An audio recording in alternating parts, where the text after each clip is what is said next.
जाहिद साहब, इसके साथ साथ एक चीज़ जो हुई है, एक ऐसा फ़ैसला हमने देखा, यकीनन क्या कहेंगे आप, तारीख़ में पहली बार ऐसा हुआ है हमारी कि ए कैटेगरी जो है वो ख़त्म हो गई है। सेंट्रल कॉन्ट्रैक्ट की हम बात कर रहे थे, उसका ऐलान हुआ, लेकिन अब ए कैटेगरी ख़त्म हो गई है। मतलब हमारे पास ऐसा टैलेंट मौजूद नहीं रहा जो ए कैटेगरी में फ़ॉल कर सके, क्योंकि सेंट्रल कॉन्ट्रैक्ट की डिस्कशन से सबसे पहले जो एक चीज़ हैरानकुन थी सबके लिए, वो ए कैटेगरी का खात्मा थी। इससे पहले मैं सिर्फ ये बताना चाहूँगा कि इस मौके पे बाबर और रिजवान को ड्रॉप ज़रूर किया गया, लेकिन एक अच्छा किया स्टेप उठाया मोहम्मद रिजवान ने। उन्होंने ट्वीट किया, पाकिस्तान के लिए नए ख्वाहिशात का इज़हार किया और एशिया कप को एक बड़ा इवेंट करार देते हुए उसने कहा कि हमारी टीम का साथ देना चाहिए सबको, टीम का और टीम का मुराल अप रखना चाहिए। तो इसको भी सोशल मीडिया पे अच्छे अल्फाज में याद किया जाता है कि चलें जो ड्रॉप हुए हैं और सब कप्तान भी हैं T20 के, तो उन्होंने एक ट्वीट किया। जहाँ तक सेंट्रल कॉन्ट्रैक्ट का ताल्लुक है, एक कैटेगरी से निकाल दिया गया। बेसिकली मोहम्मद रिजवान और बाबर की वो परफॉर्मेंस थी नहीं कि उनको एक कैटेगरी में बरकरार रखते। जो गुज़श्ता साल का कॉन्ट्रैक्ट था, इसमें सिर्फ यही दोनों खिलाड़ी शामिल थे, तो उसमें क्योंकि मज़ीद किसी और को लाने की बजाय उन्होंने कहना है PCB का मौक़िफ़ है ज़राए कि क्वालिफाई कोई नहीं करता, इस फॉल ही नहीं करता यहाँ पे जिसको हम ए कैटेगरी दे सकते।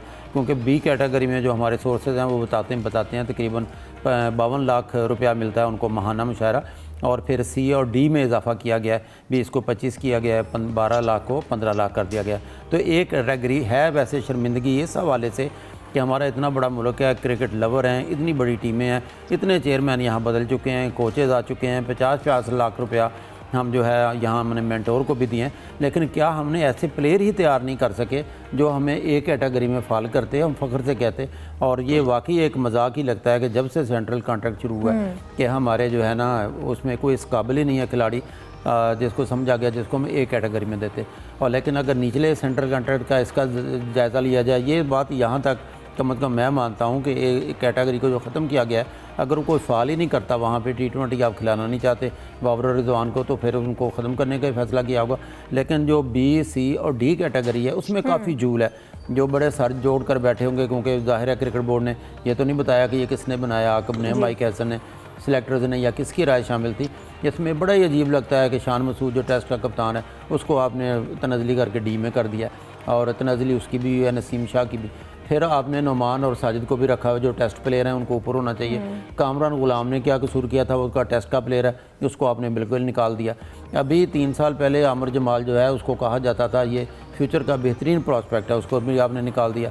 हसीबुल्लाह के बारे में अभी कुछ अर्सा पहले तक कहा जाता था कि बेहतरीन विकेट कीपर है, उसको भी आपने निकाल दिया। तो इसमें मेरे जैसे बंदे के भी ये जहन में आता है कि एक कम अज़ कम एक नई कैटेगरी इमर्जिंग की बना देते, तो उसमें अबू हुरैरा को अपने चांस ही नहीं दिया। वो बहुत अच्छी परफॉर्मेंस के बाद कौमी टीम तक आए और बगैर खेले वो ड्रॉप हो गए। तो इसमें कई चीज़ें ऐसी हैं जिन पे एतराज़ भी उठाया जा सकता है, तनकीद की भी जा रही है, और इन चीज़ों का ख्याल करना चाहिए था, इसको बेहतर अंदाज में हल किया जा सकता था सेंट्रल कॉन्ट्रैक्ट के मामले को। बिल्कुल सलीम साहब, आप इस हवाले से क्या कहेंगे, ए कैटेगरी का मुकम्मल खात्मा होना और फिर उसके अलावा जिस तरह से बाकी जो कैटेगरीज हैं उसमें प्लेयर्स की जिस तरह से डिवीज़न की गई है, आप इस पर क्या राय देंगे?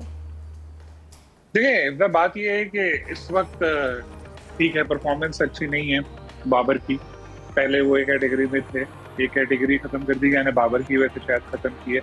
लेकिन मेरा एक सवाल है यहाँ पर, परफॉर्मेंस तो टीम की थ्रू आउट 2-3 साल से बड़ी खराब जारी है। क्या हमने जिस वक्त वहाब रियाज से उनको हटाया था, टीम हारी, उनके पैसे कम किए कि परफॉर्मेंस अच्छी नहीं है? क्या अभी टीम हारी आकिब जावेद के पैसे कम हुए? क्या माइक हैसन के पैसे कम होंगे कि भाई टीम हारी है तो उनके कम करो? नहीं होते, PCB वालों की भी नहीं होते। तो फिर प्लेयर्स के एक टीम की परफॉर्मेंस पे या पे खाली एक पीस पे कि 1-2 सीरीज या कुछ ऐसा हुआ तो एक अलामती तौर पे ही आपने किया, लेकिन उससे मैसेज क्या गया? आकिब जावेद ने कुछ दिन पहले प्रेस कॉन्फ्रेंस में कहा एशिया कप हम जीतने जा रहे हैं, और दूसरी तरफ आपने सेंट्रल कॉन्ट्रैक्ट का ऐलान करते हुए एक कैटेगरी खत्म कर दी। यानी हमारे पास एक क्लास क्रिकेटर भी नहीं है जिनको हम एक कैटेगरी दें। तो ये बिल्कुल अलग बातें हो गई कि यानी आपको खुद लगता है कि इन प्लेयर्स में इतनी अहलियत नहीं है। चलो, अगर आजकल आपको सलमान आगा, आप आजकल सबकी आंख का तारा है ना, उनको एक कैटेगरी में कर देते हैं कि यार ये कैप्टन है, चलो ठीक है, अगर दिखाना ही था खाली। लेकिन बिल्कुल ही ये खत्म करना, ये मेरा ख्याल है कि थोड़ा सा ये गलत हुआ है।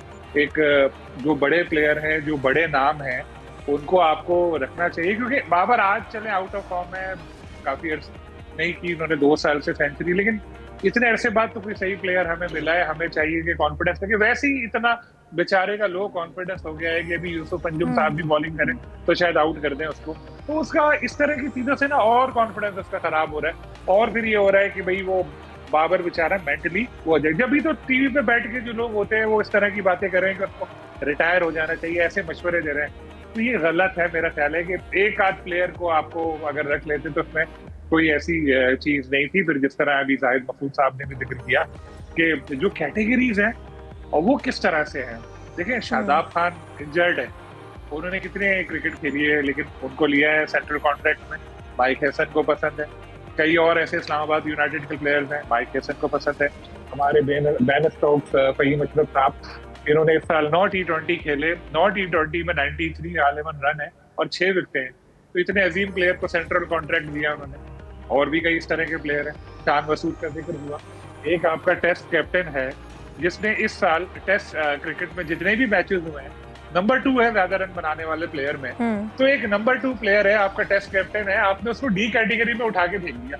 अरे भाई क्या हो रहा है, ये क्या दिखाना चाह रहे हैं? और ये लिस्ट बनाई है सिलेक्टर्स ने, आकिब जावेद ने, और माइक हैसन की भी उसमें मशावरत शामिल थी, तो इसीलिए बहुत सारे ऐसे इसमें झोल नजर आ रहे हैं। और मैं आपको एक और बात बताऊं कि प्लेयर इससे काफी नाखुश है, मैंने स्टोरी भी आज इस पे दी है कि जो उनको लगता है कि उनकी ना बिल्कुल ऐसे तब्दील हुई है कि बिल्कुल हटा दिया गया। इस तरह पैसे की बात है, पैसा इनके पास बहुत है, लेकिन एक अलामती तौर पर होता है ना कि यार आप लोग अब उस काबिल नहीं रहे कि आपको ये में रखें।